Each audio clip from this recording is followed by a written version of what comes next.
अहम ख़बर अवां पहुचाईंदासीं। थरपारकर जे तक NA-221 ते PP उम्मीदवार अमीर अली शाह जिलानी कामयाब थी वियो आहे, जॾहिं त अहिड़ो नोटिफिकेशन पिणु जारी कयो वियो आहे।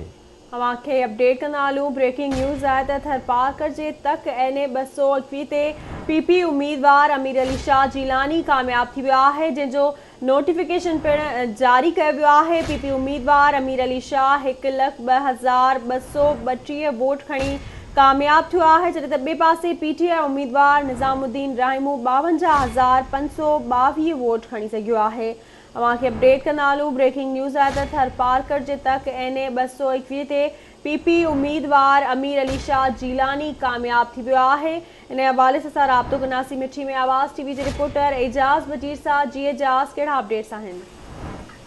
जी बिल्कुल, थरपारकर जिले में जेका गुज़िरियल ॾींहुं ज़मनी चूंड जेका हुई, नंढी चूंड, उनमें पाकिस्तान पीपल्स पार्टी जो उम्मीदवार जेको आहे उन 1,02,232 वोट खणी कामयाब थी वियो आहे। उनखां अलावा उनजे मुखालिफ़ में जेको पाकिस्तान तहरीक इंसाफ जो उम्मीदवार निज़ामुद्दीन राहिमू हो, उन 52,522 वोट जेको आहे उहो हासिल करे सघियो आहे। इलेक्शन कमीशन जेका आहे उन पारां जेका डिस्ट्रिक्ट रिटर्निंग ऑफिसर जेको आहे उन पारां नोटिफिकेशन जेको आहे उहो जारी कयो वियो आहे। नोटिफिकेशन में तव्हांखे ॿुधायां त पीर इमदाद अली शाह जेको पाकिस्तान पीपल्स पार्टी जो उम्मीदवार आहे उनखे कामयाब करार ॾिनो वियो आहे।